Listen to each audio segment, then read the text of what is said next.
Rwanda dore amasomo tagatifu yo kuri uyu munsi mukuru umutima utagira inenge wa Bikira Mariya. Isomo rya mbere turarisanga mu gitabo cy'Intangiriro umutwe wa 18 umurongo wa mbere kugeza ku wa 15. Isomo ryo mu gitabo cy'Intangiriro. Muri iyo minsi Imana yongera kubonekera Aburahamu ku biti by'imishishi bya mambure. Aburahamu yari yiyicariye ku muryango w'ihema rye igihe cy'icyokere cyo ku manywa y'ihangu, ngo yubure amaso abona abagabo batatu bamuhagaze imbere. Ababonye ava aho yari yicaye ku butaka, aravuga ati, shobuja, niba ngize ubutoni mu maso yawe ntuce ku mugaragu wawe. Nibazane utuzi mwoge ibirenge, muruhukire munsi y'iki giti, mbazane n'igisate cy'umugati, musama agatima, mbere yo gukomeza urugendo ubwo mwanyuze hafi y'umugaragu wanyu. Baramubwira bati, kora uko ubivuze. Aburahamu yihuta agana mu ihema asanga Sara, aramubwira ati, gira bwangu wende inshuro 3 z'ifu, uyikate maze wotse utugati. Hanyuma Aburahamu yirukira mu bushyo bw'inka, afatamo akamasa gashishe karyoshye, maze agaha umugaragu we ngo yihutire kugatunganya.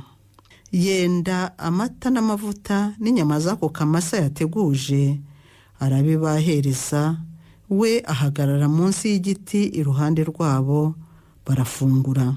Nuko baramubaza bati, Sara umugore wawe ari hehe? Arabasubiza ati, ari hariya mu ihema. Uhoraho ati, nzagaruka iwawe undi mwaka iki gihe. Icyo gihe Sara umugore wawe azaba yarabyaye umwana w'umuhungu. Ubwo Sara yarumvaga ahagaze inyuma ya Aburahamu mu muryango w'ihema. Aburahamu na Sara bari bashaje cyane, kandi Sara yari yararetse kugira ibyo abandi bagore bagira.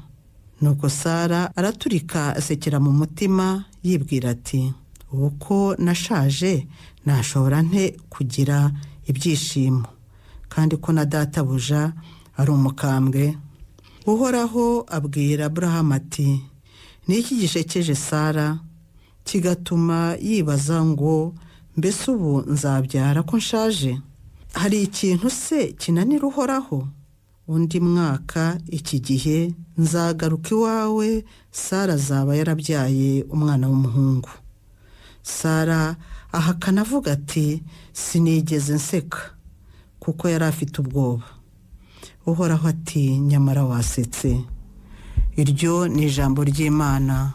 Dushimiye Imana.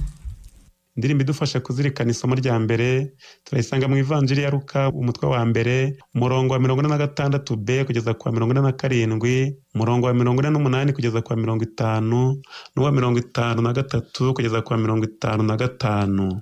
Nyagasani yibutse impuhwe ze agirira abantu bose. Nyagasani yibutse impuhwe ze agirira abantu bose. Umutima wanjye urasingiza Nyagasani, kandi uhimbajwe n'Imana umukiza wanjye. Nyagasani yibutse impuhwe ze agirira abantu bose. Kuko yibutse umuja we utavugwaga, rwose kuva ubu amasekuruza yose azanyita umuhire. Ushobora byose yankoreye ibitangaza, izina rye ni ritagatifu. Nyagasani yibutse impuhwe ze agirira abantu bose. Impuhwe ze zisesekarizwa abamutinya bo mu bihe byose. Abashonje yabagwirije ibintu, abakungu abasezerera amaramasa. Nyagasani yibutse impuhwe ze agirira abantu bose. Yagobotse Isiraheli umugaragu we, bityo yibuka impuhwe ze, nk'uko yari yarabibwiye abakurambere bacu, abigirira Aburahamu n'urubyaro rwe iteka. Nyagasani yibutse impuhwe ze agirira abantu bose. Ivanjiri ni yanditswe na Luka umutwe wa 2 umurongo wa 3 kugeza ku wa 7. Nyagasani Yezu nabane namwe. Nawe kandi muhorane. Amagambo yo mu Ivanjiri ntagatifu uko yanditswe na Luka. Ahabwa ikuzo Nyagasani. bose bajyaga kwiyandikisha buri muntu mu mujyi we.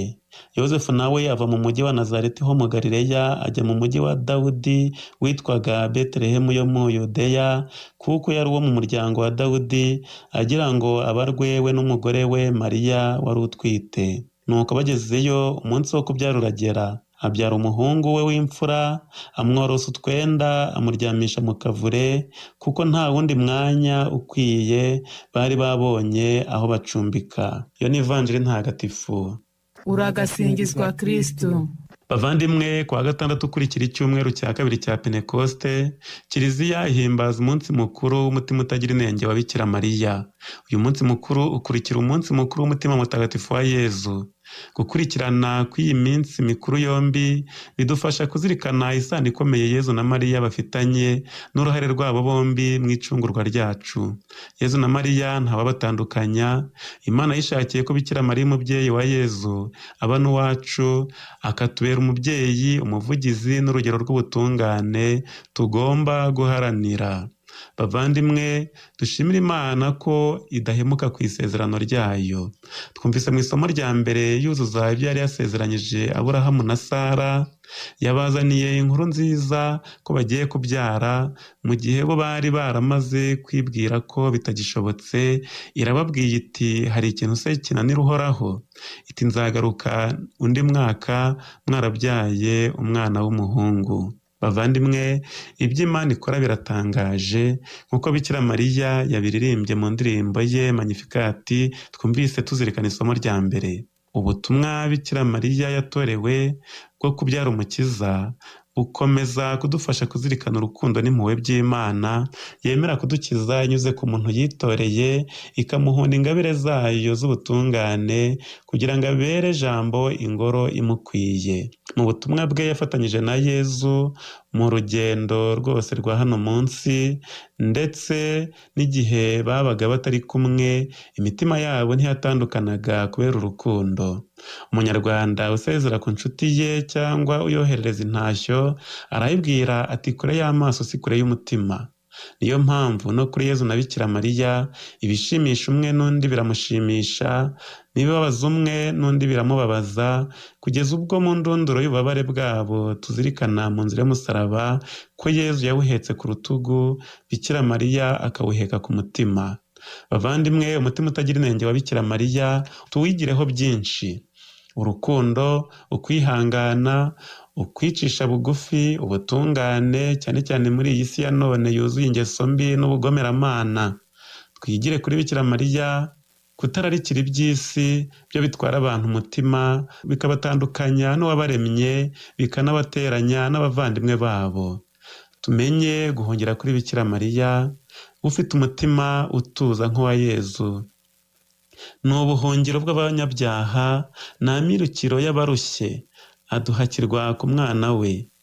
Ibyo yakoze mu bukwe bw'i Kana n'ubu arabidukorera, dupfa kumva gusa ijwi rye rigira riti, icyo babwira cyose mugikore.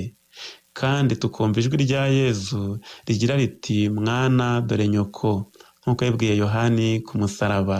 By'umwihariko hano iwacu i Rwanda twibuke ko uwo mubyeyi dufitanye ubumwe bwihariye bwagaragaye ubwo yadusuraga i Kibeho, akatwereka igishyika adufitiye twe n'abatuye isi yose, akatuburira adusaba guhinduka tukicuza ngo tutagwa mu rwobo. Kuri uyu munsi mukuru dushimire Bikira Mariya wemeye kutwakira twese mu mutima we nk'abana be, kandi dusingize Yezu Kristo waduhaye uwo murage wo kugira Bikira Mariya ho umubyeyi wacu. Mutima utagira inenge wa Bikira Mariya udusabire. Bikira Mariya utarasomanywe icyaha, urajye udusabira twese abaguhungiraho. Mwari kumwe